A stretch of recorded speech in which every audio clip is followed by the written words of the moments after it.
Hey everybody, it's Jason from the Texas Gun Vault, and once again I'm coming to you with a range report. And today's range report is going to be on a gun that I kind of reviewed in the past, but not this same configuration. This is the Walther PDP full size. So this has a full size frame with the full length 5-inch slide on it.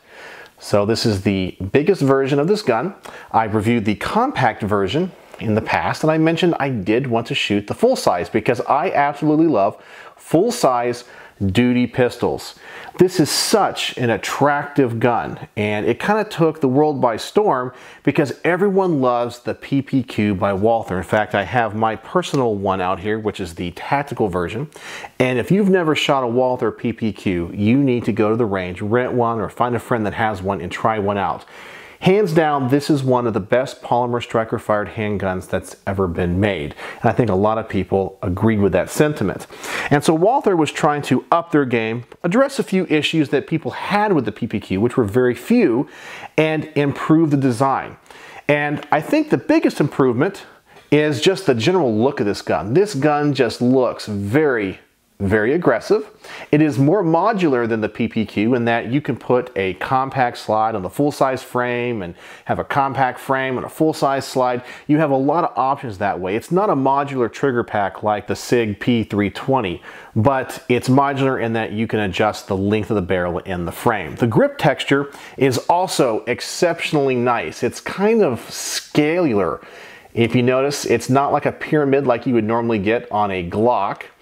It is like there's small divots that are in the frame. It's really nice. It feels very aggressive, but not overly so. You get a lot of purchase, a lot of stick to your hand, even if your hand is very sweaty or oily. And the thing that everyone talks about this gun is the trigger and how nice the trigger is. Now, the PPQ already had an amazing trigger, and a lot of people said between this and the Steyr M9A1, they were the two best triggers on the market. Now, a lot of people say there's not much more improvement they could have done. I think they actually improved it just a little bit. But depending on your trigger style, you may like the PPQ a little bit more. The only issues that I've heard anybody have with these guns since they have come out and since I made my first review is problems with the optics plates and that they break. And I am not going to test this gun because this is not my personal gun. This gun is on loan to the channel from my good friend Jack, who also lent me the compact one as well. So I'm not going to torture test his gun. I'm not going to try to break the gun in any way. But I will tell you, at the range, this thing ran flawlessly with the Optic. I didn't have any issues whatsoever. The Optic is tight. He's running a hollow sun on this thing. It seems to fit on this gun really well. There's no issues whatsoever. I've heard some people say they have issues, and the other channels that have reviewed them say they have not had issues. So you'll have to go to one of those other reviews to make your own determination. A couple things I do like about this is that the controls are a little bit larger, especially on the magazine release. And I'm really excited to see how this compares to the compact because I like the compact a lot. But I said I want to try the full size mainly because I want to see if it helps with the recoil. As I said, I love full size duty guns mainly because they feel so good in my hand and the recoil is always great. So let's get this thing to the range. I'm going to show you my first shots.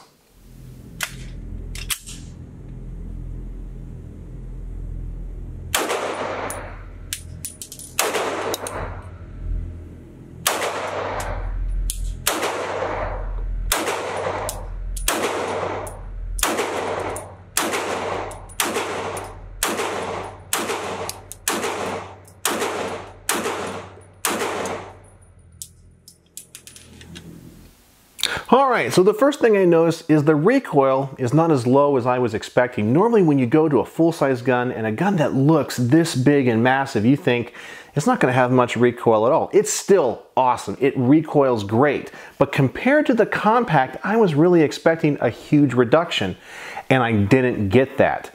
The slide, while it looks really big, in fact, many people that see this gun and handle this gun think it's too big and too wide. It looks massive. Can I show you here from the top? It looks exceptionally wide, but while I think it is bigger, it's more of an optical illusion, and the weight of the slide is also extremely low. It's weird. It's definitely very high quality. It's definitely bigger, but it's not heavier. So I think they've kind of skeletonized the inside of this slide a lot. And so because of that, you don't get the recoil reduction that you would think.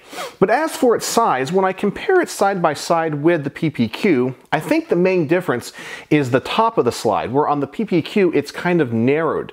So as the slide comes up, it gets closer together, where on the PDP, it's pretty much straight walled.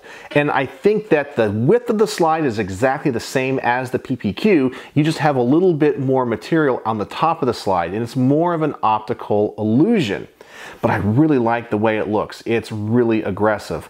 All the markings on this just look fantastic. It just looks like a real duty gun. I like that. One of my complaints with the PPQ is it kind of looked a little bit too space age for my taste. Not that that's bad, it's a really cool looking gun, but you gotta like the way that this gun looks. It kind of looks maybe a little bit too modern. And I know that's a very qualitative thing to say, but it's just my personal opinion. This looks more like a duty gun, more of like a I'm gonna go to war gun, and I like that look. And I really like the aggressive cocking serrations on this as well. And as I mentioned, one of the things I really like about this is the enlarged controls, mainly the magazine release. Well, let's put some more rounds down range and see what else I can discover about this.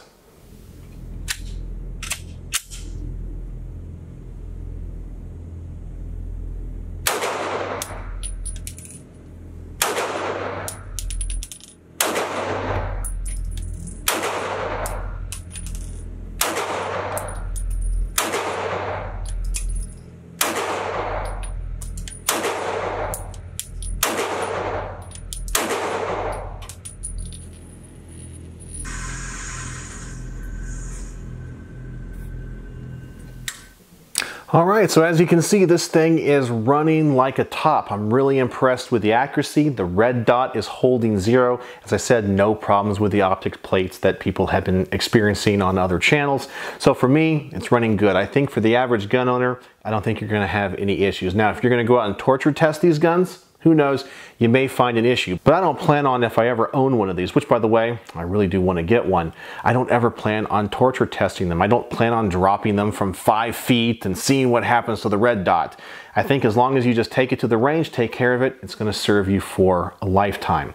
Well, speaking of it running well, we're going to run some hollow points through it. Now, I only have 1 box of hollow points that I took to the range, and I had to shoot a number of guns. So I'm only going to put about 7 or 8 rounds through this just to make sure it feeds hollow points reliably. You guys know right now it's the great ammo crunch of 2021, and ammo is extremely expensive. So I'm only going to put a few hollow points through this just to see how it runs, see if I have any issues, and then I'm going to let my wife shoot this and see what she thinks.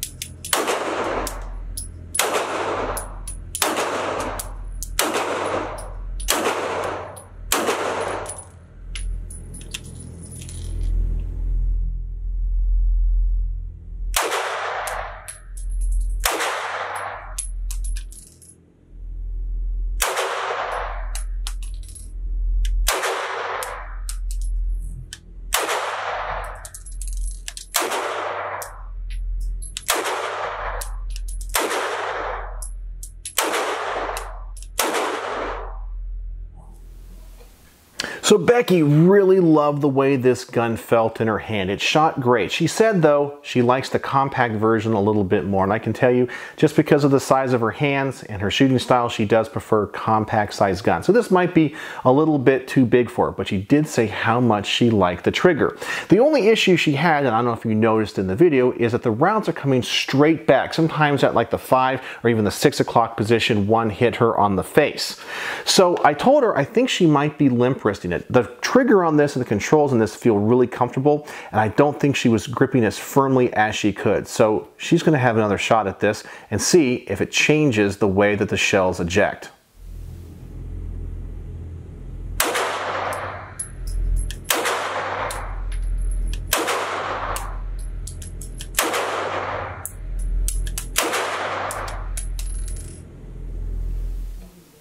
And as you can see, that definitely fixed it. I'm glad we figured that out. I was kind of worried this was going to be like my Beretta APX, which I also had ejection issues. Well, I'm going to try it out myself just to be 100% sure, because when I first shot this thing, I wasn't paying attention to the ejection patterns either. So I'm going to put a few more rounds to this, and then I'm going to give you guys my final thoughts.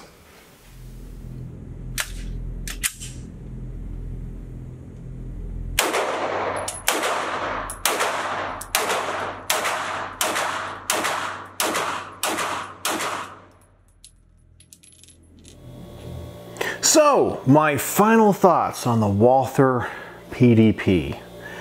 Well, to be honest with you, I think Walther has hit a home run with this thing. It's arguably the best handgun they've ever made. But the Walther PPQ was also the best handgun they ever made up until that point, and I honestly think they only bettered it by a little bit. So if you already have a PPQ, and you don't care about the upgrade, I think you have a gun that's going to last you forever. There's no real need to rush out, sell your PPQ, and get a PDP, because it's that much better. The PPQ is still awesome. It's a 4.75 or 5 out of 5 star gun. It is a fantastic firearm. But if you want the latest hotness, the PDP might be the way to go, or if you're a collector, of course, own both. I know that's the route that I want to go. I've already told one of the FFLs that are one of my friends to be on the lookout for this exact model, the full-size frame and the full-size slide. It's definitely the way that I would want to go for my Walther collection.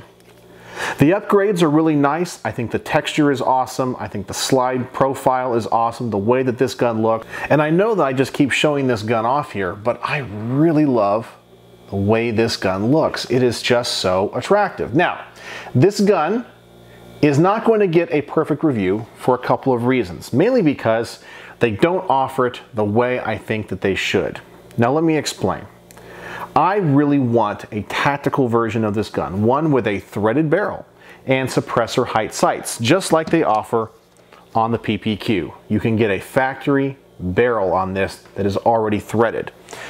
But it is my understanding from people that are in the know, now this could change over time, but all the word on the street is Walther has no plans on making a tactical version of this gun, but they will eventually sell a threaded barrel that you can buy separately. Not a big fan of that. Another option that I would like for them to put on this gun, and I know a lot of people are going to say I am completely out of bounds with this one. I think they should offer a version with a manual safety. For me, this gun is a military gun, and I know many military contracts are going to require a manual safety. And to be honest with you, I would kind of like that option, because the way that I would carry this gun, the way that I would want to use this gun, having a manual safety on it like my full-size Smith & Wesson M&P, I'd kind of like that. I also think aesthetically it would look pretty nice. But as I said, I know that's kind of a controversial thing to say, because a lot of times on these striker-fired polymer pistols, people say no to safeties at all, which I understand completely too. And when I do carry a gun like a Glock, I don't want a manual safety. But on a gun like this, especially the full size, I would at least like the option of a safety. Now, how much better is the trigger on this gun over the PPQ? To be honest with you, I really can't tell the difference. It might be just a little better, but it's not enough to really feel or be a game changer in any way, shape, or form. It's just the way it is. It was already a great design. Now, the magazines are not interchangeable between the two guns, but I think there are other parts in it that are the same, and that's why the trigger pull in this gun is absolutely fantastic. Oh, and one more upgrade that they did do to this gun is cut for Glock compatible sights. So on the PPQ, you would have to buy sights that are specifically designed for this gun. On the PDP, any Glock sight, which is kind of the industry standard, can go on this gun as well. So they listened to their consumers and said, we're going to make it easier to change out sights so you can put exactly what you want on it. So that's why I say they might not come out with a tactical version, because they're going to offer the threaded barrel as a separate accessory, and you can already put on the sights that you want. So suppressor height sights, night sights, whatever, fiber optics, it's going to be up to you. Now, one of the things about this also that I don't like when it comes to the design is that when you go to the full-size slide, all of the internal recoil assembly parts are the same regardless of what model you have, compact or full size. So if you notice here in the front, I'm going to point the gun here at the camera, you're going to notice that there is a big recess right here below the barrel. And that is where the recoil guide rod is. I kind of feel that maybe the guide rod on the full size needs to be the full length. Now, of course, the reason that they do this is so that all the parts are compatible between the compact and the full size. And that also might be a reason why I don't feel the recoil reduction on the full size. I think maybe if we had a fuller length guide rod and a spring of a different weight, you might get a huge reduction and this gun would shoot even sweeter. But that's just the way that they designed it. So I have a couple of extremely small gripes with this gun. But this is definitely a gun that I want, and I do plan on adding to my Walther collection. I really would like to have a Walther PPK, and of course the Walther PDP as well. Full size, this exact gun, but I would probably run iron sights with it personally. That would just be me. But there you go. That is my range report on the Walther PDP. So on my star system, what would I give this gun? Well, it's pretty darn close to a perfect review, just a few small gripes. But I have decided that I'm going to give it 4.75 stars out of 5, just because of those small little issues I had, which barely detract away from the gun in any way. But it's not perfect. It doesn't blow me away. It doesn't exceed my expectations, simply because I look at it as a modern version of the PPQ, which is also a fantastic gun. Just one of the best handguns, striker-fired polymer handguns that has ever been built. And the PDP just improves upon it just a little bit. It's a home run, but it's not a grand slam. So there you go. My range report on the Walther PDP full size. Absolutely awesome gun. Thank you, Jack, for letting me borrow this. It means a lot to me. And now I know I definitely got to find one out on the open market that I can get for my personal collection. So there you go. So let me know if you have any questions in the comment section below. Do you guys already own a PDP? Do you own this particular version? What do you guys think of it? Are my points on, or did I miss? Let me know. So as always, thanks for watching. And it's not really as big as maybe pictures make it look. That sounds dirty.